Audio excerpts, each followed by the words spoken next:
Nice. That was awesome. Awesome. That song was super relevant for Yes. the theme. Know thyself. Thank you, Wesley. Um, Good morning, everybody. Hello. Happy Sunday. Good It's morning. September 13th. Whew. All right. So let's start with a quote. Knowing ourselves is something so important that I wouldn't want any relaxation in this regard. It is so good, indeed very good, to try to enter first into the room where self knowledge is dealt with. And that's from Teresa of Avila, from A Journey into the Sacred by Megan Donn. So, September is Suicide Prevention Month, so we're going to be talking a little bit about that today. Um, so, if you have any comments or questions, get them ready. But as usual, let's start first with our meditation.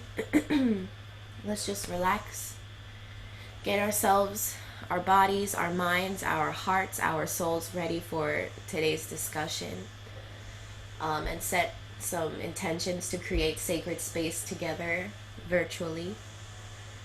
Throughout this meditation, you might be asked to move your body in a specific way to help you feel more empowered. But if you're not comfortable, just stay seated and calm and imagine yourself holding poses that feel strong, even if you're not doing them. So adjust your bones so that they're even on either side and bring your spine into straight alignment. Roll your shoulders back and open up your heart. Take some breaths.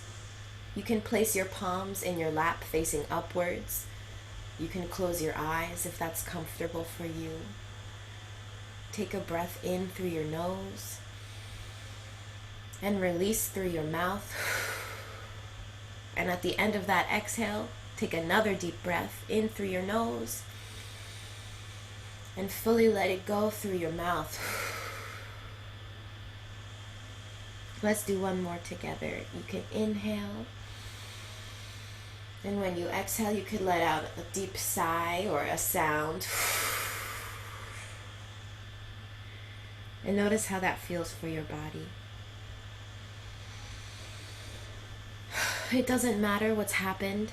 In this moment, you can start anew. It doesn't matter what you did yesterday, the day before, or last year. It doesn't matter what you thought, what you said, or what you did. It doesn't matter who hurt you, or why. We are not our pasts. We are not what has happened to us. We are not what we have done if we start anew. And remember, keep breathing. Everything we believe about ourselves is an obstacle to the possibilities in this moment.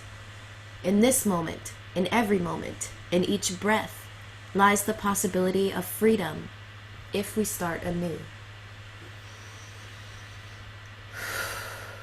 Let go of who you think you are, of what you think you can do, of what you think you can't do, and the way you think it is.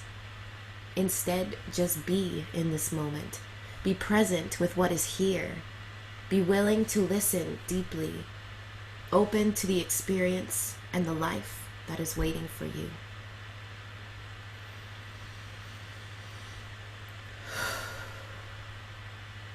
And as we end, again, place your attention on the body. Listen to your breath. How does it feel when you breathe in and out? Are any emotions coming up? Are there any points in your body that feel stressed, that feel tight, that feel loose? Just notice them. Together we've strengthened ourselves in an expression of unity, love, and purpose to better relate to self, others, and the environment. Let's take one more collective breath together. In and out. You can wiggle it out. Ashe. And Okay. so, Thank you for that. Whew. all right, Yes. all right, all right. So, officially, welcome everybody. Welcome to our gathering today. I'm Brenda, here as usual, and we're with our wonderful team. We have Senior Bishop Milton Brito and Sandra Addison Brito. Hello, everyone. Good morning. Good morning. Love to see you. We have Miss Nadia and Vatina. Right now we're missing Travis, but hopefully he comes through. Yeah. And our resident musician Wesley. Thank you again for the music and the good vibes when we sign on. It's super, super helpful to just like compose ourselves and to have you there for us to do that, you know? It's really great. So we thank you. um, Thank you, everybody watching on Facebook. We appreciate your presence. Today, we want to bring awareness to a global health crisis that's affecting all of our communities, and that is suicide prevention. This is a difficult conversation to have, but we hope that you will stay with us during this hour as we focus our attention on this subject, but also join together in meditations that we can carry with us into our daily lives. We stand with you and want to inspire you to show up on purpose and be your best self, to live, laugh, and love, and know that together we can make a difference in this world. So relax, get comfortable, take some breaths. Don't forget to stop, to continue breathing. um, and let's do it. The Christ in me celebrates the Christ in you. Together we'll make our world brand new. You can hear the puppies, maybe. Okay. So I will share with you Triumph's 7 life affirming principles. Number 1, we affirm that life is in the breath, and breath is life. Therefore, we join together to promote our shared humanity and inseparable breath. Number 2, we affirm that we are born whole and complete as perfect manifestations of the universal mind, or Christ. Number 3, we affirm our physical bodies differ and as such may present different challenges, limitations, or privileges that everyone may not share in. Therefore, we join together to share our strengths and support one another where there may be weaknesses, so that we may all enjoy the fullness of life. Number 4, we affirm that our agreement is to pursue peace, walk in truth, uphold justice tempered with mercy. Number 5, we affirm that we are like branches on a tree. Although we may grow in different directions, we share a common root, and as such we pledge to respect each person's path, even as it may differ from one's own. We agree to walk in agreement, that it's all right to disagree, and we protect and safeguard this right in so much as the state of disagreement upholds an affirmation of life. Number 6, we affirm that community building is the process of communal shared principles, shared resources, and equitable access to resources. Therefore, we commit to being agents of an open culture that welcomes everyone to participate in the life of the community, with the provision that we also hold each other accountable for acts that do not support the life-affirming principles of our awareness, while equally looking for and enacting a commitment to forgive and restore in the spirit of humility and love.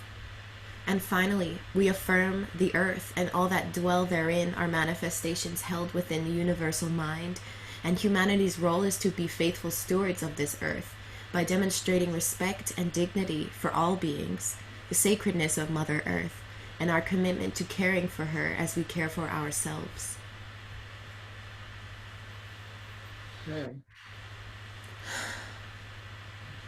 I'm going to pass this to Vatina. Opening prayer. Great rising, everyone. Opening prayer. Let us pray. God of surprises, you call us from the narrowness of our tradition to new ways of being church, from the captivities of our culture the creative witness for justice. From the smallness of our horizons to the bigness of your vision. Clear the way in us, your people, that we might call others to freedom and renewed faith. Clear the way in us, your people, that we might call others to wholeness and integrity. Great Spirit, you call us from fear to faithfulness, from clutter to clarity, from a desire to control to deeper trust, from the refusal to love to readiness to risk. Clear the way in us, your we might all know beauty and power and danger of the gospel. Ashe. Ashe. Thank you.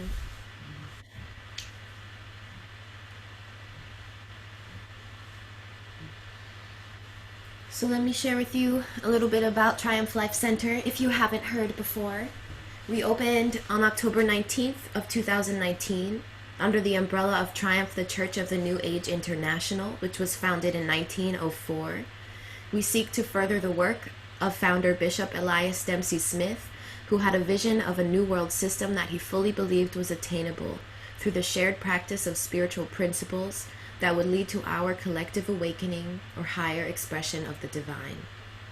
Triumph Life Center's vision is of an interdependent community formed from the tapestry of our individual and collective experiences of the divine that fosters both an embodied spirituality and epistemology as pathways to establishing a new world where all may share in the fullness of life.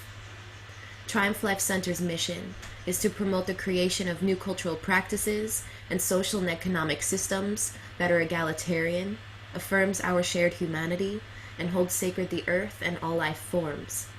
To create a safe and sacred space where marginalized individuals and communities who may not have equal access to opportunities can connect up to expand both their spiritual and intellectual life and gain access to opportunities for personal growth through shared resources and support for developing spiritual gifts and intellectual pursuits. To honor the Sabbath as a time for individual and collective, spiritual, physical, emotional, and mental well-being through shared music, spoken word, sacred readings, and when we're together in person, a communal meal. Eventually. Soon! Yes. Triumph Life Center's goal is to be a hub for conversations envisioning a new world order, creative arts expressions, emerging social entrepreneurships, promoting community-owned sustainable food systems for access to healthy living, expanding reverence and care for the earth and all life forms, forming alliances and building bridges across community barriers that mutually affirm our shared humanity, and people of all faiths, cultures, ethnicities, races, genders, orientations, abilities, and personal challenges to be in community with each other on one accord. Cool. Okay. 2 people just joined at the same time. Hi. Oh, I don't know if they can welcome. hear me yet, but hi.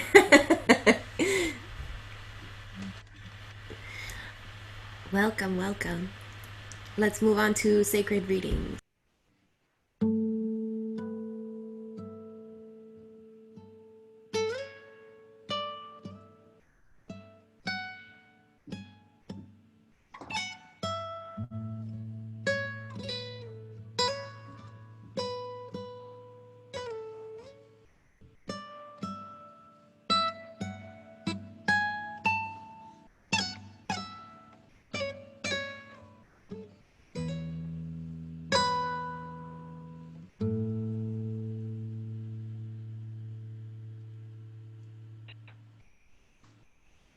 You are strong. You are beautiful. You are talented. I can't believe this is who you really are. I will give you space so you can become a star. So many losses, I will let you win that war. I made you so you can fly. I made you so you can be free. I did not give you mistakes. Words of encouragement, that's the smell.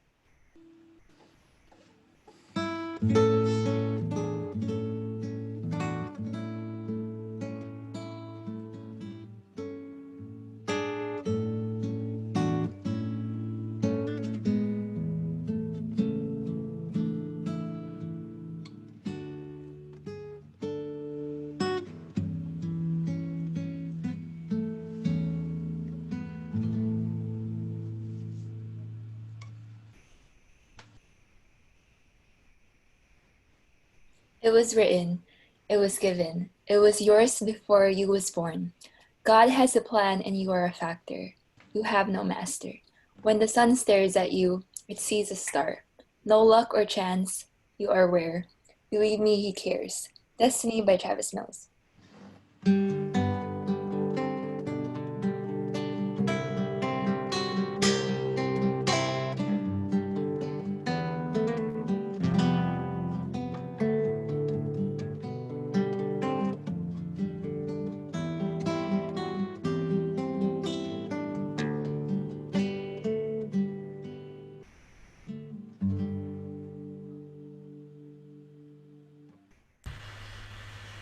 Okay, this is a poem that I wrote very recently.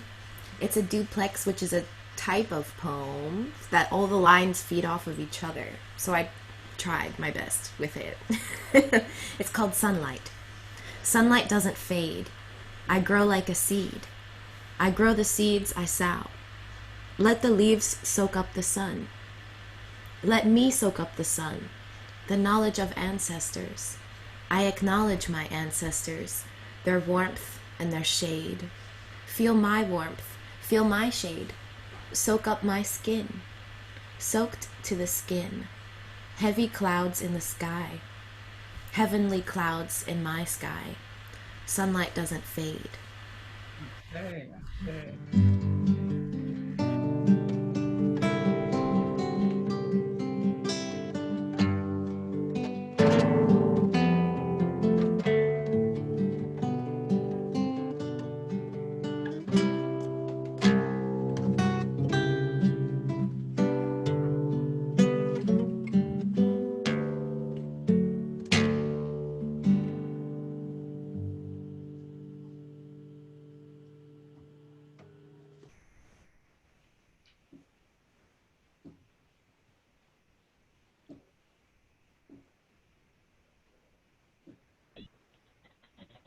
We've been watching you for a long time to endure so much and still have a pure heart. We can't rewind time, but we can give you a fresh start. What you've been through will become your beautiful art. Welcome home. This is the place your scars will become testimonies. Your rebirth will be a ceremony. You belong. Welcome to Triumph Church. Welcome home by Trav Mills.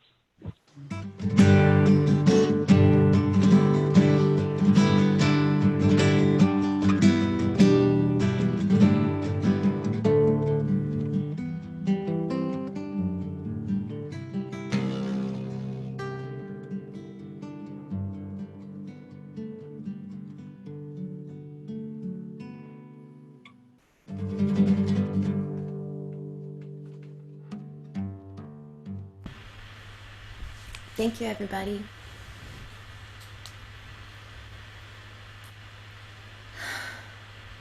That was cool. Yes, yes. Thank you, Bettina. Your audio was going in and out, but thank you for just sharing. Thank you. Brenda, yeah, I like that.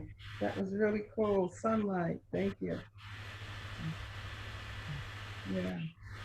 I'm not a big poetry writer, but I was like, just go for it. That was nice.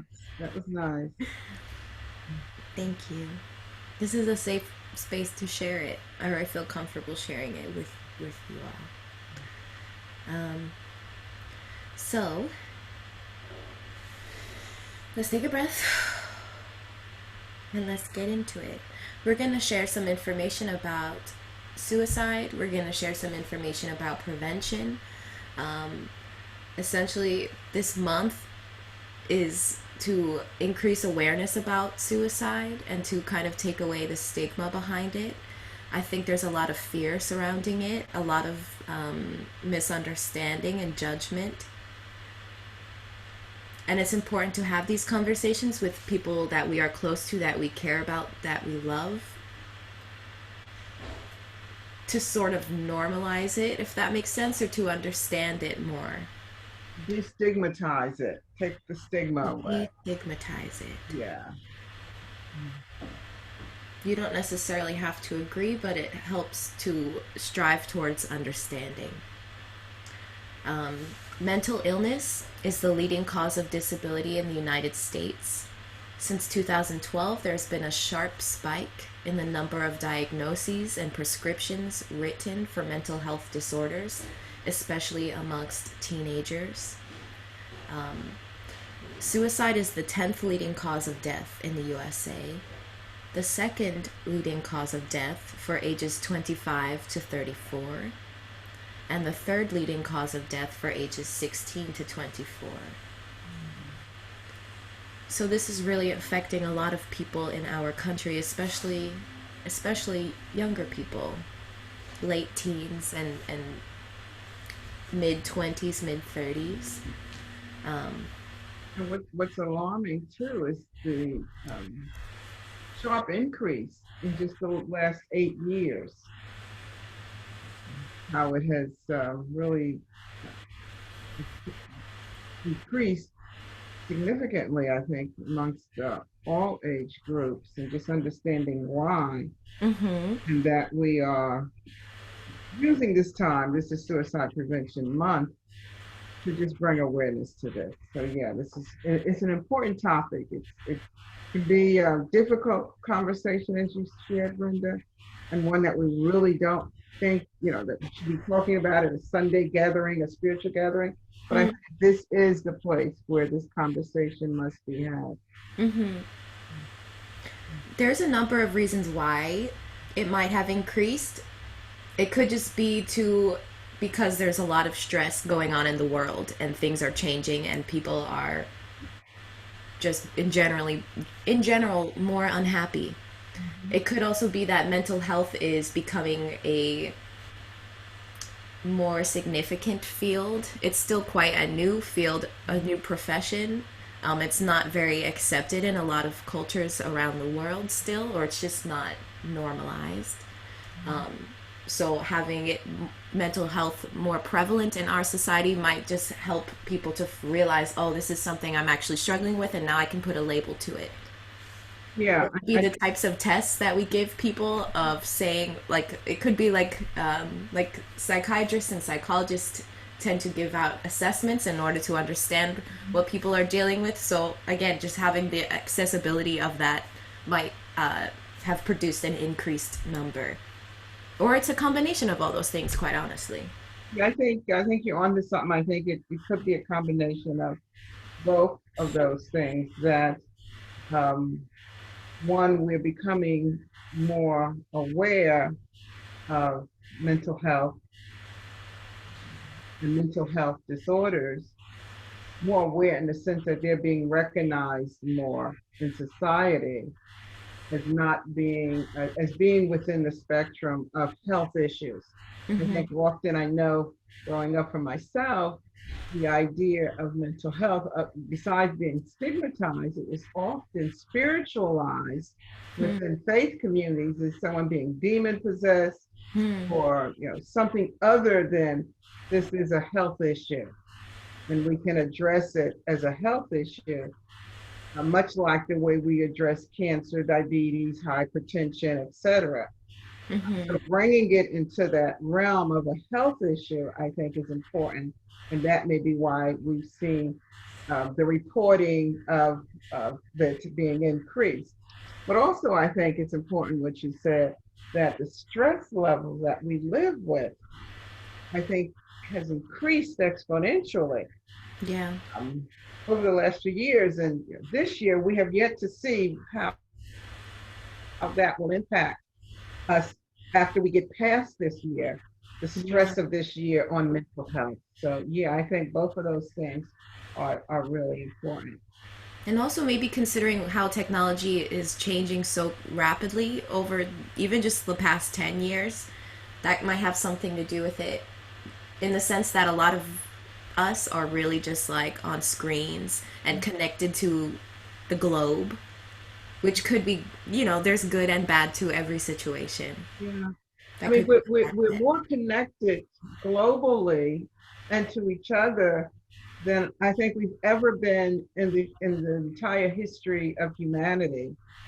But at the same time, the paradoxical piece of this is that we are more disconnected because we text, we don't hear someone's voice. Yeah. Now we're in this virtual world, but we're so used to, being able to communicate, through emails. We don't have to be with someone or touch someone. I mean, we sit in our offices and we email someone that's at a desk, two desks away from us, rather than having a conversation. And even parents and children within our homes, we're texting someone in the next room. So that space where we touch each other in real ways, physicality, that matters. I think we've lost that. And yeah, there's good and there's bad. It's great that we can connect in the ways that we do, but how do we humanize that in a way so that we don't lose that essential piece that we all need, and we all need touch. We all need human touch. We all need someone, one another, in order to thrive. So not only survive, but also to thrive. I want to just encourage everyone that's on the call.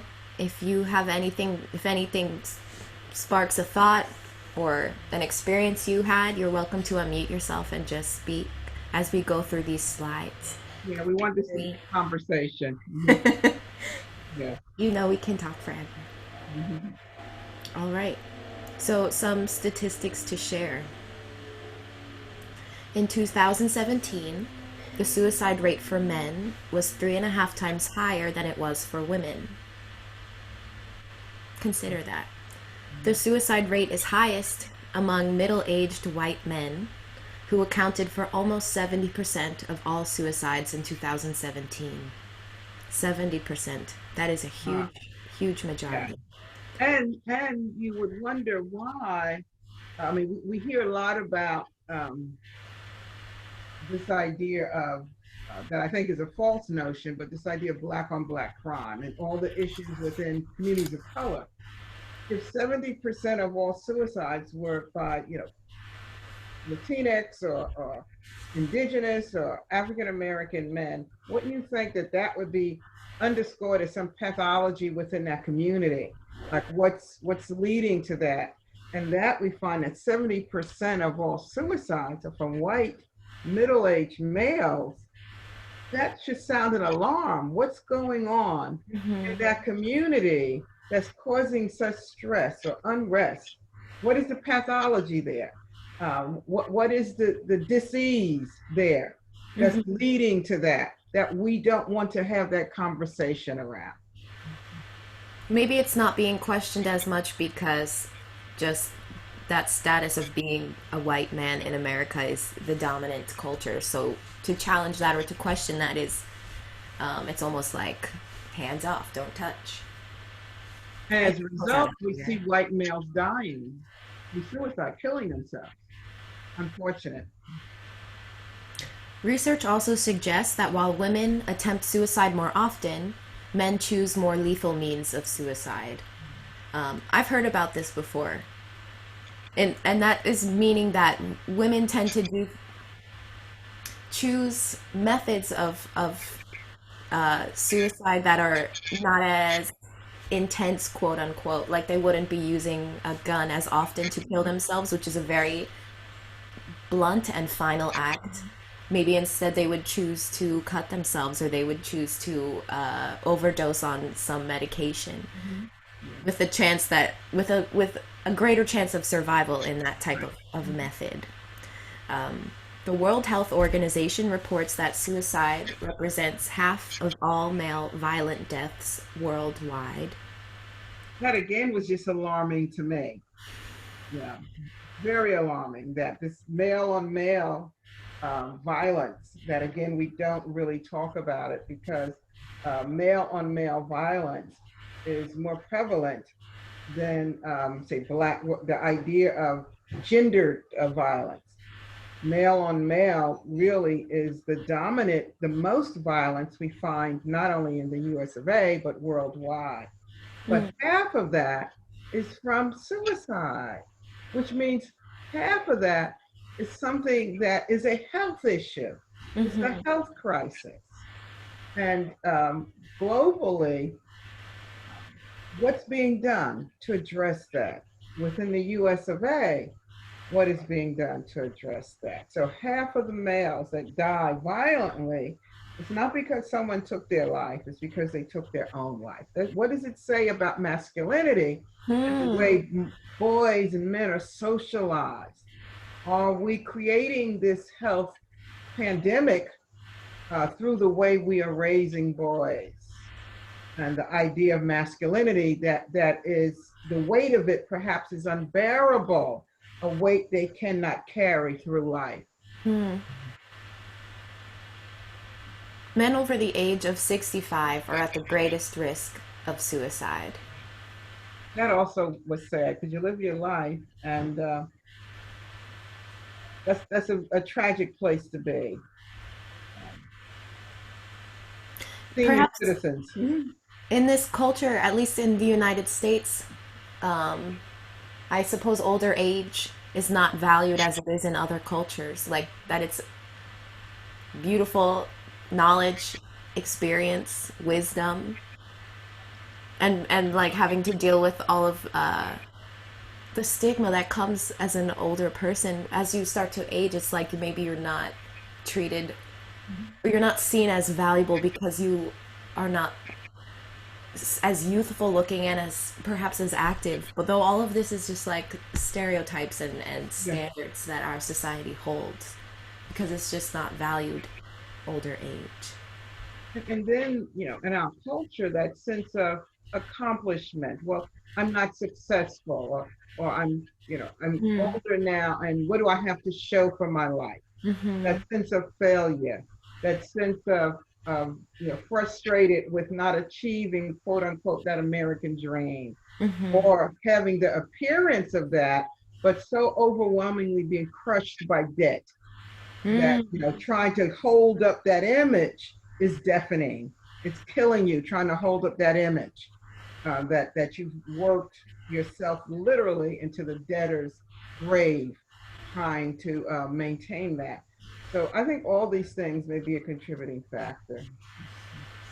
You Perhaps know, also access Yeah, to I healthcare. think Dandely, were you trying to jump in? I can wait till Brenda finishes. Okay, go ahead, Brenda. Oh, I was I was thinking another thing could be access to healthcare. As you start to Access. get older, your body naturally becomes ill over time. Um, I didn't think of that, but that's a good point. and Access if you to don't have the healthcare. greatest access to healthcare, then it's like, okay, I'd rather just have control over my own health in a way, or over my own death, rather than have to rely on this system that is failing me. And we know that in regards to healthcare, men are less likely to seek out healthcare for whatever the health issue is without a female counterpart, family member, wife, sister, mother, friend, um, supporting them in that. So men in general are less likely to take care of their health, whatever the health issue, without the support of a female. Hmm. So that if they're struggling with a mental health issue, it would become even more challenging. Thank you, Vandali, for letting me speak. You can go ahead. No, no, no problem. Um, First out, I, and Sandra sent me the invite and what today's discussion included. Um, I wasn't going to join. Any clinician knows, especially when you're dealing with it as much as you're dealing with it this year, you don't want to talk about it on your day off. Ah, And so I'm not going to stay on for the whole time, but my other voice inside my head says, well, this is your commitment. So if you can share some insight, how can you not join? thank But I will tell you, I will hang up and debrief, Well, especially after the week I've before you had. do that, let me just say we recognize that this, for all of us, is a difficult topic. So we plan to end this with a spiritual practice to help us all debrief and breathe out this discussion, because we can't end on with this discussion. We got to take us back into a spiritual zone that allows us to breathe this out and still be empowered to make a difference, and impact those around us, but go away feeling that we've been cleansed on the inside. So I appreciate you just saying that, Vandalyn. And this week I've had 2 clients. Thank God they did not commit suicide. So you really, even as a clinician, you don't really want to deal with it. You have instructions, treatment plans on how to deal with it, and they don't always work. I must admit, I add my internal sense of insight to just stay connected to any person that is, don't mention it, but you kind of sense they're not in a good place. And so the connection is what we really don't talk about is, and I call it the breadcrumbs. And I must admit, I hate that phrase, suicide prevention. Because it says nothing. When in my training of suicide prevention, I remember a group of counselors had this discussion, and the first thing we said, it don't work.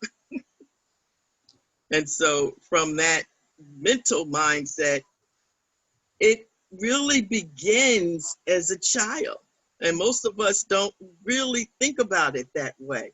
They're breadcrumbs along the way. And I take off my clinician hat, and at the age of 12 and 11, 12 and a half to almost 13, I tried to commit suicide. Nobody in my family to this day knows this. Took a whole bottle of aspirin. Thank God they were baby. I didn't know no difference, didn't really think about it. But they were the pink ones. More than anything, my stomach hurt like crazy after I woke up. But my intent was, I didn't want to be here anymore. And so what takes a person to that isolated place internally? And that's the connection we don't talk about. That isolated place starts inside of an individual as a child. It doesn't start at 65-year-old men. It doesn't start at 22. It starts as a child. There becomes an isolated place within yourself that you let nobody in. But what dwells there are the messages, and some of it is chemical imbalance. Some of it is indeed organic mental health problems, hallucination, but some of it is where you place all the things you talk to no one about, all the things you don't trust anybody with, all the things that you feel judge you. And so all those messages usually fall on the negative side. What you're not, what you aren't. And then there's an energy out there. Now, we didn't really have television growing up. So I never saw on television as a kid someone try to attempt suicide. But that feeling inside myself was I didn't want to be here any longer. So at 12 and a half in a 12 and a half-year-old mindset, I knew medicine could put you to sleep and maybe you won't wake up. So that was without television, social media, or songs. That was just my imagination, my head telling me in the misery.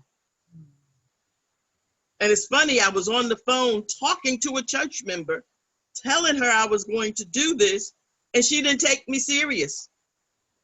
She never told my mother. She never told anybody as far as I know. She thought I was just being a kid joking. And I had fallen asleep on her before on the phone, so she just thought I fell asleep. But I'm so thankful I woke up. But for that rest of that day, I was sick to my stomach, and that kind of taught me a lesson to leave aspirin alone. Didn't solve my problem, but it did tell me that wasn't a solution. But the key point here is, how do parents, how do we as adults, as friends, connect in that place where people hide? That's the conversation we don't hold. Especially when people don't want you in that place.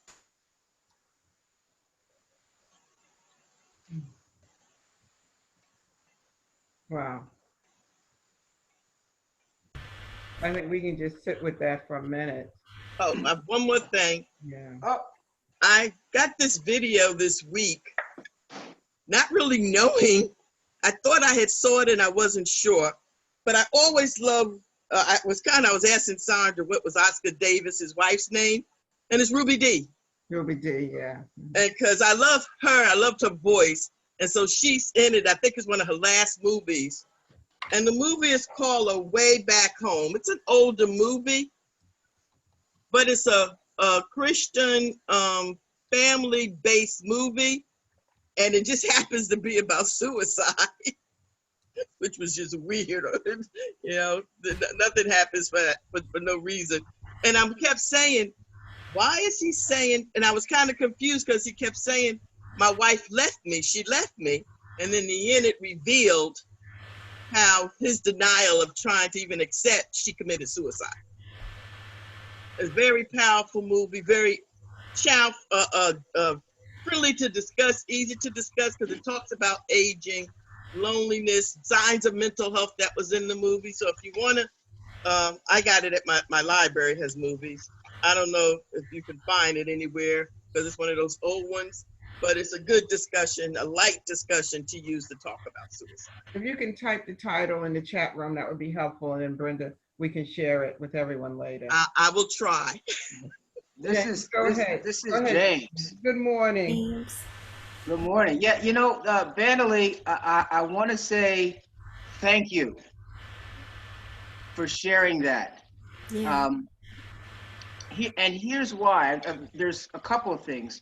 One, you said there was this creation of a place inside that you don't let anybody in and it's not shared. I think that's something we should repeat to ourselves over and over again about the places we create inside that we don't share and feel like we don't have a place to share.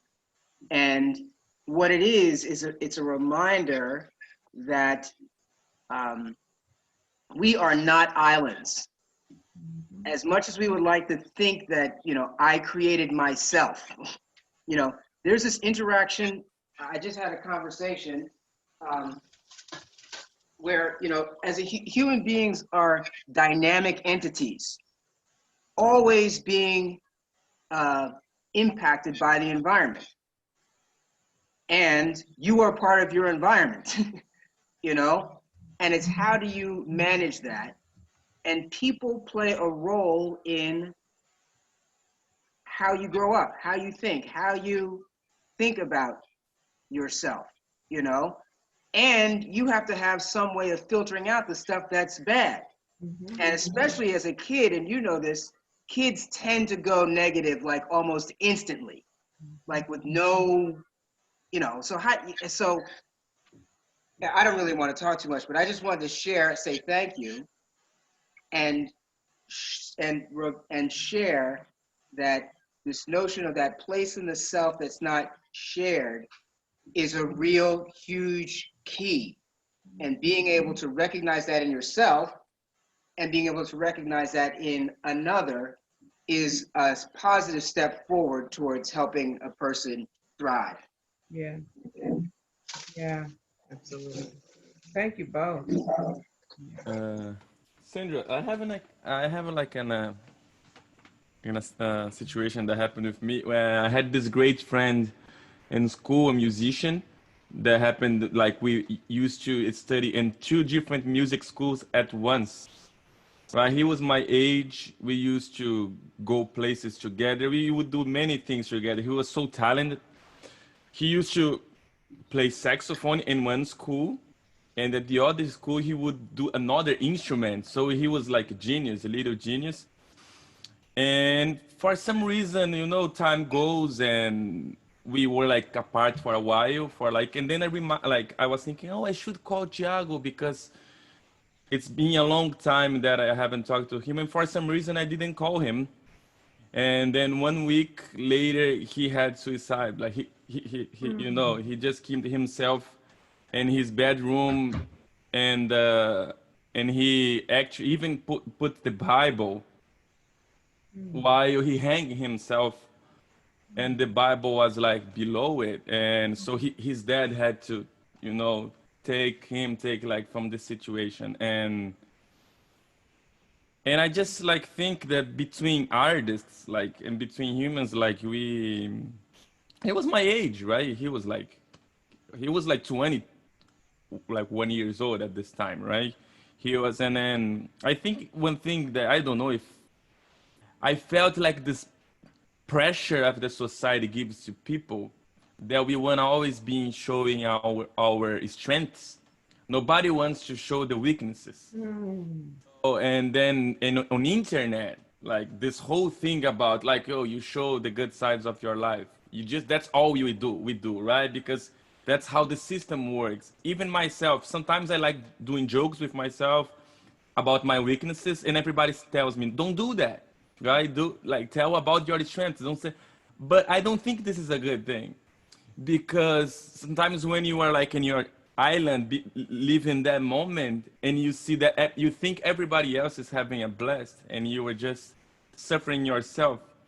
So I think one thing that's a good thing to do is like us come and just show our both sides, not only the, you know, the success we have, just when we step back, when we do something wrong. And I wish I could be closer to him at this time, because I knew he was struggling with things. I know jazz was one of the things he wanted to be this guy. The community wouldn't accept him. You know, this like weird, not jazz, I'm not talking about the music, but I remember he was studying this crazy because he wanted to become this, and everybody's like showing.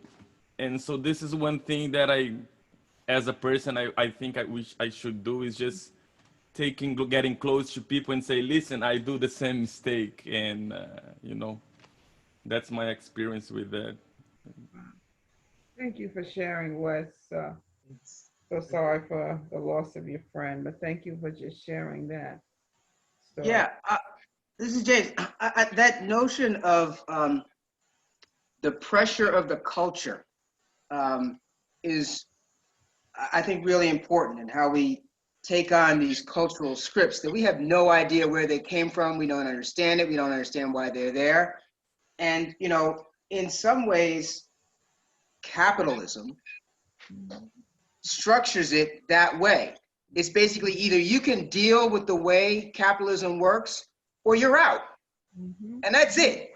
You know, there's no kind of like, and in-betweens are kind of like, you know, what is that? It's like you have the dead-end job and you just, you know, and then you think about all the other things that are going on. You're like, well, what kind of life is that, you know? And so, you know, that cultural pressure is real. And, you know, and again, it's not something that we talk about because we don't understand and wake up to that cultural pressure until you're like, you know, 50. And then you realize, oh, there were all these forces that were forcing me this way and forcing me that way. And I never wanted to go there anyway, you know? Which is why I tell my kids, it's the same thing over and over again. If you could be a 15-year-old with the knowledge of a 15-year-old, or a 50-year-old with the knowledge of a 15-year-old, which one would you want to be? Yeah. And everybody says, I'd rather be in a 15-year-old body with 50, and then I say, listen, go and talk to the old person and ask them, if they knew what they knew now, what would they have done differently with their lives? Almost every single one of them would have done, would probably not be the way they are right now. Yeah. If they had that chance. So I'm like, listen, this is like the drill, over and over and over again, over and over again. You're 15, you want to be 50, Mhm. right? And that, because then you understand that cultural pressure and you can deal with it. And also, you know, you're raised in the schools where, you know, it's basically factory model, right? To be something that fits into the culture. And if you don't fit into that factory, well then, you know, unless you have a household that recognizes that, you're probably screwed. Yeah. You know? And so, so that's, you know, so thanks for sharing. And that pressure of the culture is real, and waking up to it is really important. Wow. Thank you, James. I think there's a couple of areas that have been mentioned that can create a environment of suicidal thoughts. Talked isolation. And when I say the spirit of it that says this is your way out, that I see with young people that think it's just the norm. It's part of pop culture because they see it on TV. They talk about it in high school that, well, if I don't like this, you know, I'll just off myself. Like it's a joke almost. And sometimes you don't realize what you're saying, but that message is coming back in your energy and in your spirit. And we know we talk about mental health and organic, the way the brain sometimes is wired. And I think James mentioned the point, which is it's been a suicidal week now that I think about it. I don't get a chance to watch it, but I know my granddaughter watches Dr. Phil. So every now and then I need to see what Dr. Phil is talking about so I see what she's hearing. So this week I happened to turn on Dr. Phil in between my sessions. And basically what he was talking about, which is another reason or another pathway, again, I say breadcrumbs because I don't think it's one source that led someone to enact to do that. Like Wesley's friend, I don't think it was just one source. I think it's many crumbs coming together that creates a pod that says, this is what I'm doing. And so too much power, too much perceived power, and not necessarily enough purpose. So his show was on how many policemen commit suicide. Yes. In the United States.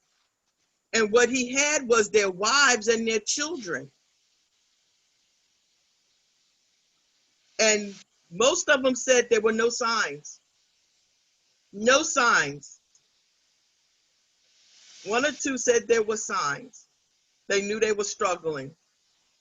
But think about it. What would make a police officer commit suicide? And the rate is increasing, not going down. And it's not just New York City or another, it's the United States of America. The rate for suicide in the police department is increasing. So it's a conversation that is needed, but I wanted to bring up, sometimes it's like I said, too much power and not enough purpose. Sandy, thank you for just reminding us of that with law enforcement and police officers. And we see that also with pastors. This past year, 2019, there was so many, and I don't know, I'm sure this year has exacerbated everything, but 2019, I think 2018, 2019, there were so many pastors that committed suicide. And as you said, that front of people not even knowing that they were going through something, as Wes shared about his friend. But I think two old school songs came to mind. That the lyric says, smiling faces tell lies. And often because we see someone smiling, we don't know what's behind it. Smokey Robinson's song, Tracks of My Tears. If you could just see what's behind that smile on my face. And what is, as James and Bandley talked about, that place that you go into within yourself. I mean, I don't believe no one can ever know us in our interior. As intimate as we can be with someone, as close as we can be with someone, even parent to child, mother to child. Well, I think mothers, if they are in tune with that which they carry within them, probably has their finger on the pulse of the person they gave birth to, better than anyone. But even in that relationship, we can never know the interior of a person, because someone can sleep next to us in the same bed, they can eat with us, they can walk with us, and we do not know what's going on the inside of them. The flip side of that is, in that place where we get within ourselves and have our own internal prison, is what I call it, what we lose sight of is that the person who we think is doing so much better than us is in their own prison too. we may be thinking they're smiling and their life is wonderful and they're contemplating suicide, or they're feeling miserable and don't want anyone to know what they're going through. So that sense of isolation is really kind of a trickery of our world or our sense, where we think that it's just me that's experiencing this. I think I'm the only one that's dealing with this. I think that growing up in this household, no one else knows what I'm going through. Or I think, in my family, no one else gets me. But we're all living in those own little self-made prisons. And we don't know how to get ourselves out of it. And I think beginning, as James said, and starting in childhood, having the conversation. And Brenda, I want to go just quickly to one slide, and then we'll do the meditation, because I pray, Ben, that you would stay with us. We want to just end this with those spiritual tools, but I want to just go to the slide where we talked about, we'll skip over some of this. And what can we do? What can we do as community? What can we do as friends, as family, in helping to recognize, or those crumbs, as Bailey talked about, those breadcrumbs. I know, Brenda, if you want to just go through these quickly, and then we'll do the meditation, because I really want us to end there. Sure. So number one, ask direct questions. Be direct about it. You don't have to beat around the bush. Even if it's hard, ask the person directly if they are considering suicide, or if they are having suicidal ideation or thoughts about it, if they have a method that they have chosen already. Even when that's uncomfortable to just like look someone in the eye and ask them about, it's, in a way, it could be a relief for them to just have it out in the air already. Like, oh, this is not something that I need to hide and be ashamed of, because this other person is willing to get to that level and speak about it, like, right on. When you speak with someone about it, listen to them, actively listen to them. People with suicidal thoughts often feel alone, so be sure to let them know that you care deeply about what they have to say. And you can show that by your body language. You can show that by reflecting back to them and almost like repeating what they say to make sure that you understood it correctly.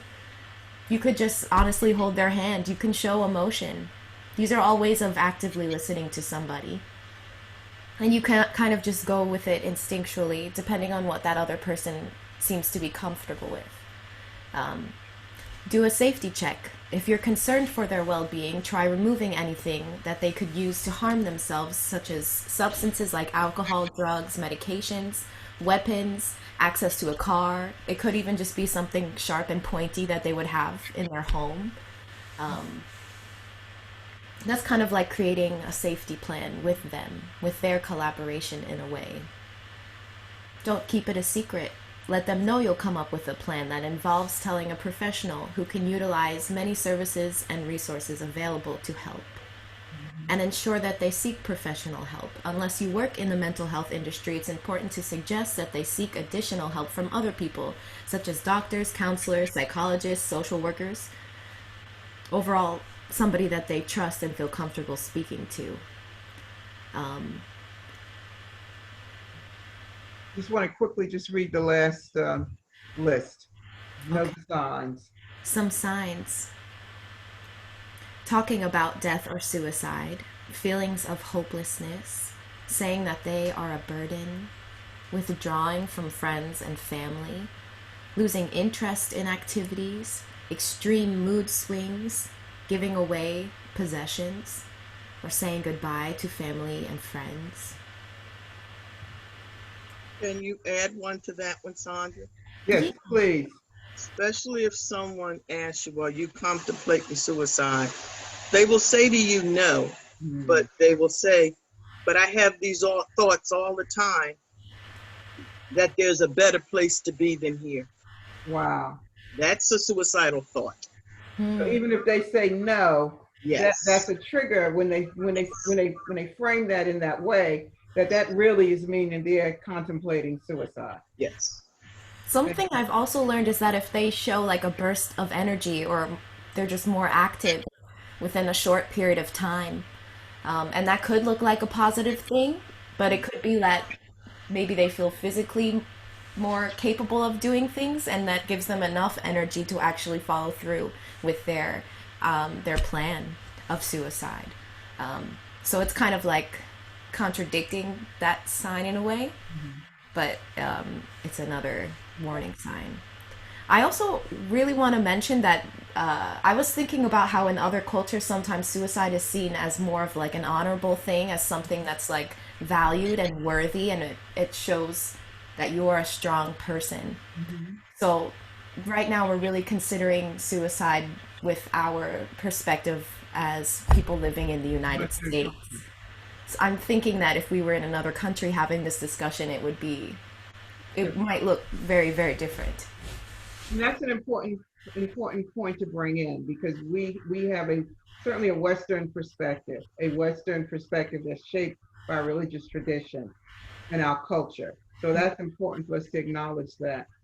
We know within militaries, past, from different cultures, that killing themselves in a suicide mission is an honorable thing to do. We also know, and people within the Christian tradition don't often talk about this, but the story of Samson in the Bible was a heroic suicide mission that he went on, that he did, that we celebrate him. And so we have to be careful again how we frame conversations, and we are not sensitive to other cultural framings. So I think that, thank you for just sharing that. Sure. So let's move on to some of our readings, and then we'll just close out with some Brenda, common just to kind of mark the transition, because I think it's important for us to just do that. Yeah, just mark this transition for us. All right, let's take a breath together. In through your nose and out through your mouth.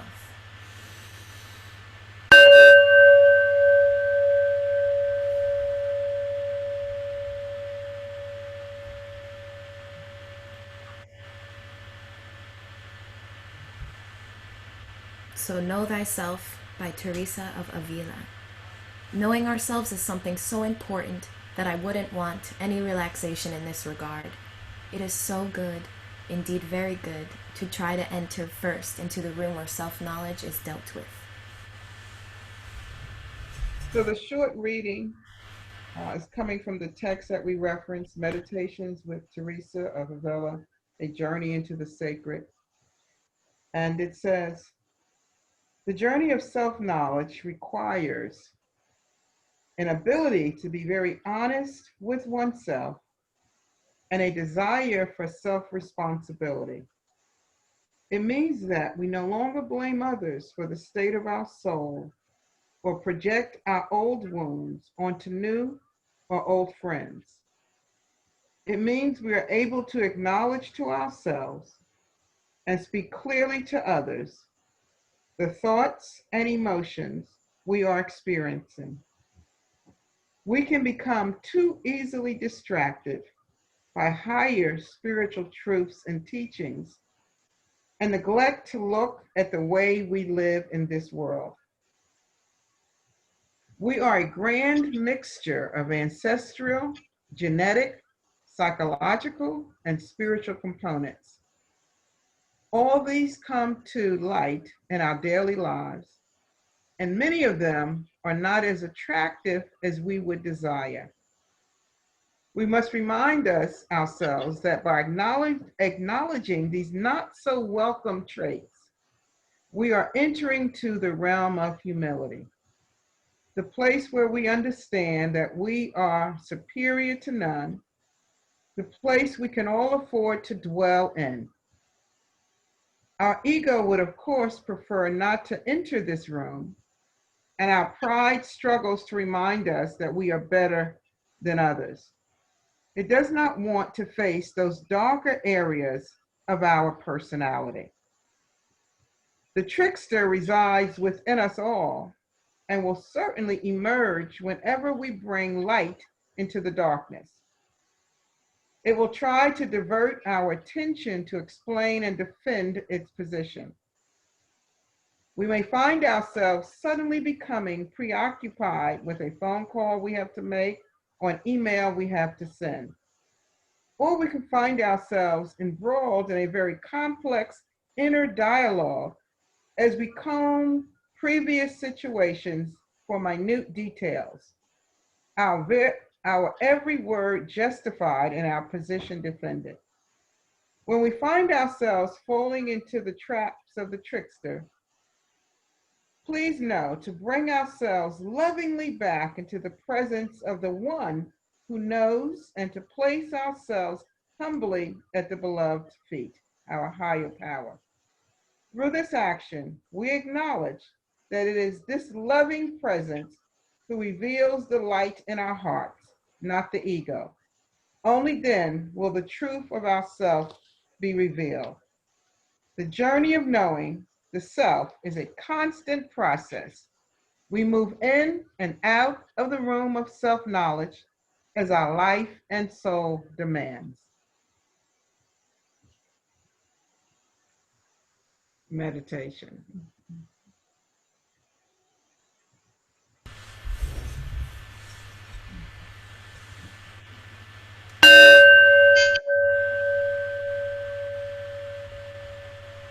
Feel yourself relaxing into your breath.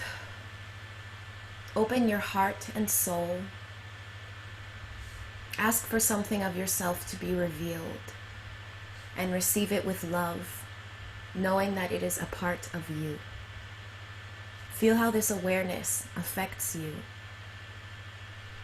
and take this awareness with you into your life.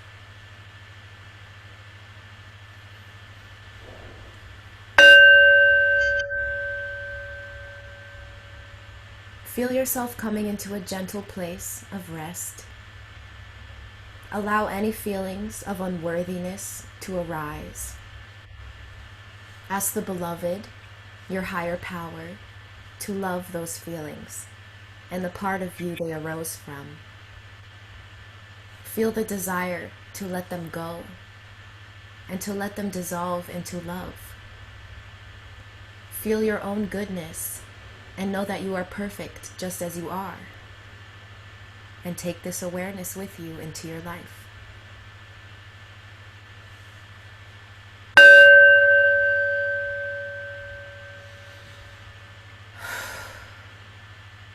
Allow yourself to be enveloped by the love within and all around you. I like to imagine it like a light, like your aura shining around you, creating a barrier of love. Know that you're constantly giving birth to the divine love within you. Feel any pain in this birthing and feel it subside. It will not be there forever. Allow the tears of love to flow and ask that you may feel the joy of this constant new love. Breathe into this joy and know that it is yours. And take this awareness with you into your life.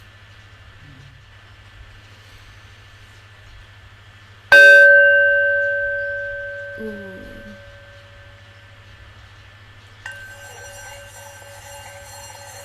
I don't know if it sounds as good on the mic when I do it that way.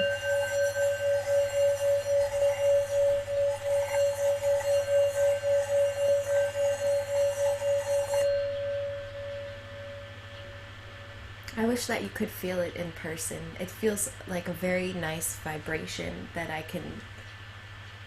it's very soothing. I hope it transmits somewhat across the screen, across the virtual world.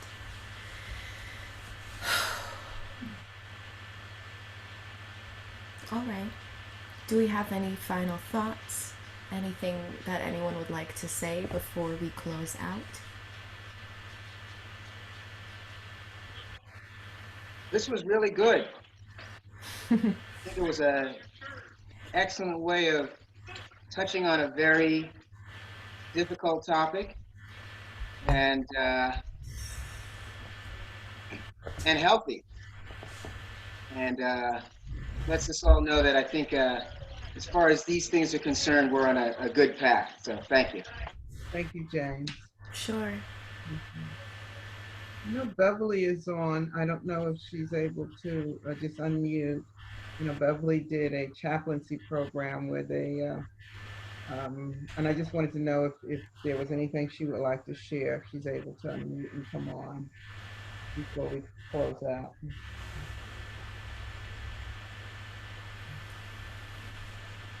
Can you hear me? Yes. I came in at the like middle toward end, so I missed a good bit.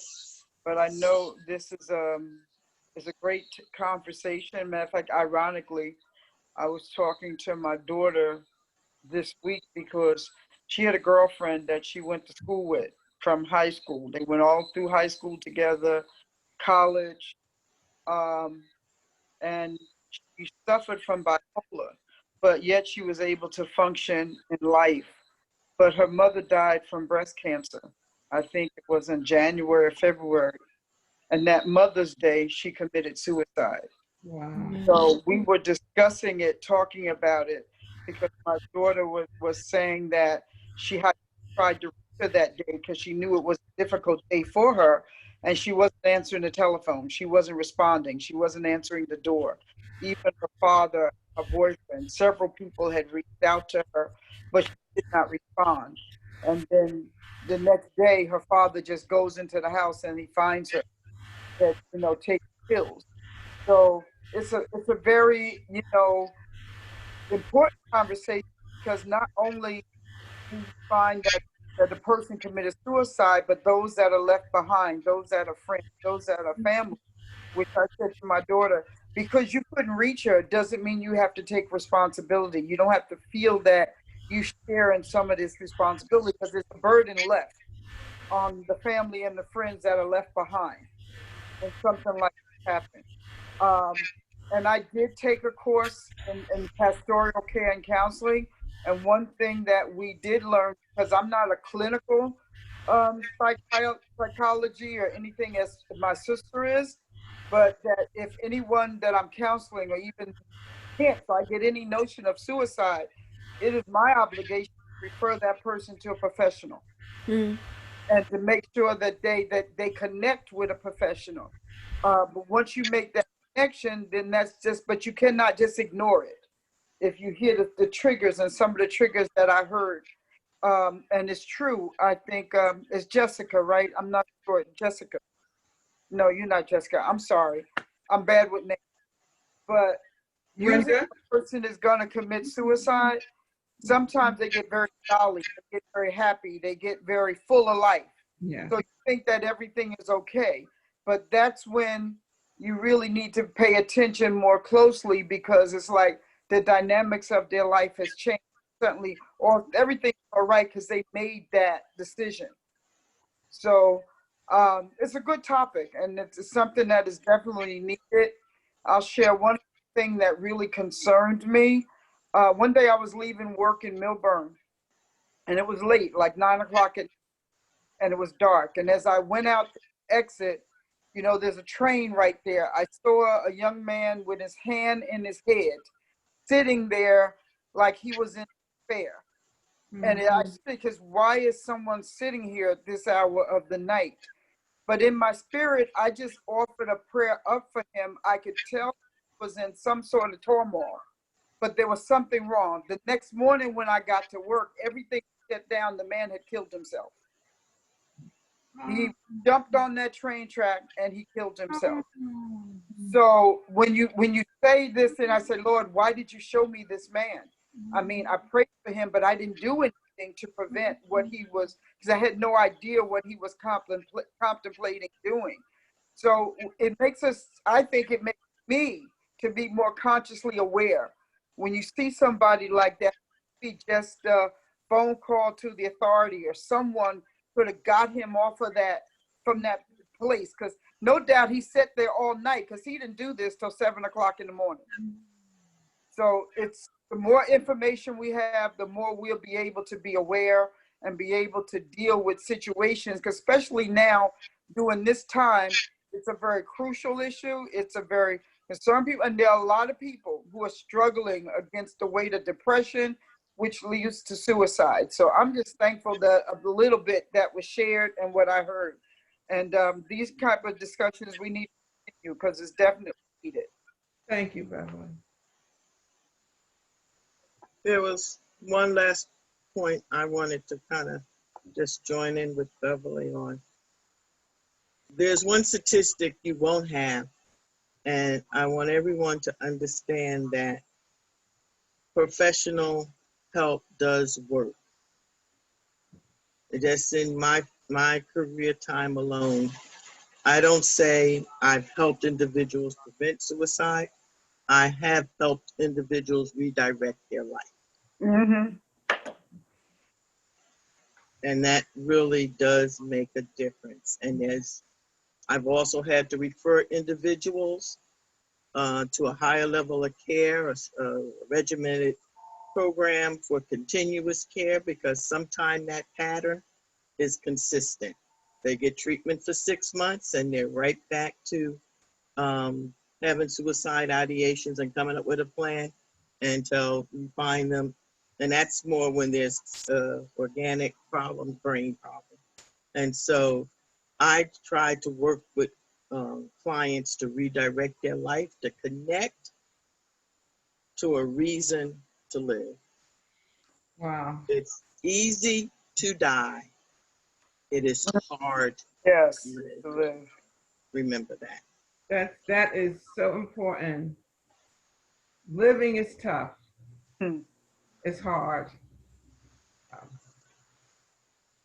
And it's easy to die, as Vanderly said. But as Yeah. Lily shared, the impact is not just on the life that you take, but it's on your whole family and community.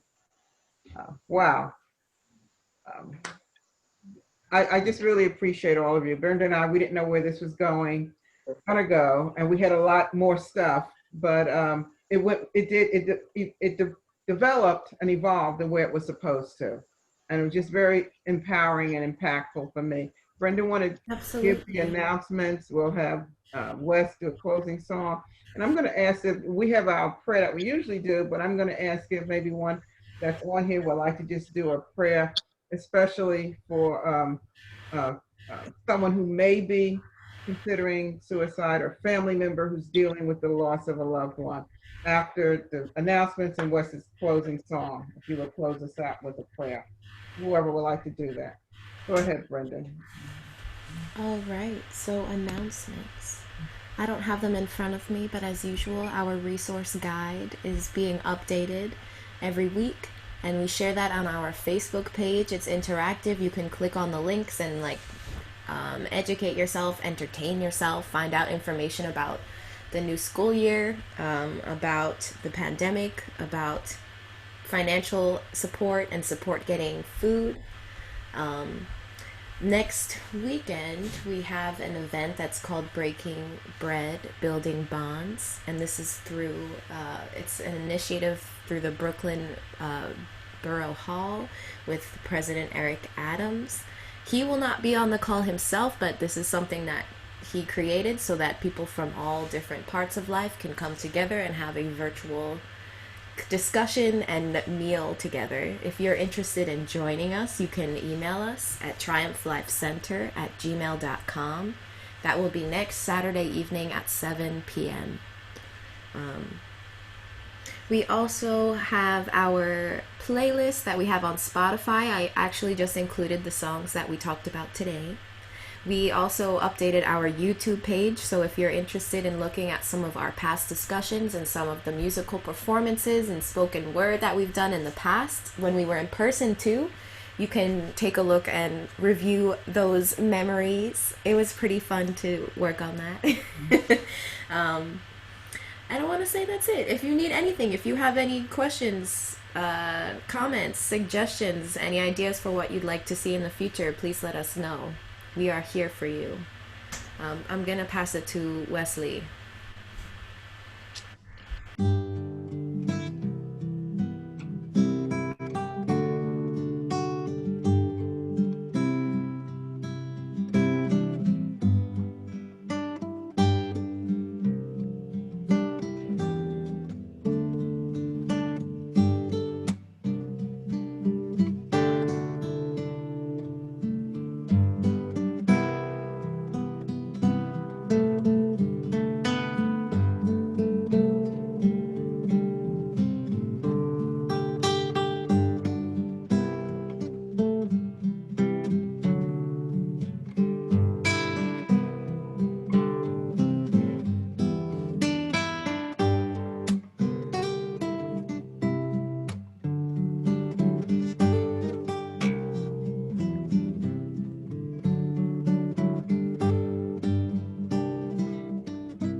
Thank you, Wes. Thank you, Wes. Thank you, everyone. Brenda, Nadia, um, Bettina, Bandley for bringing your expertise, your training to this discussion, and James for just sharing from that deep place. I think Beverly's unmuted. She's going to close us out in prayer.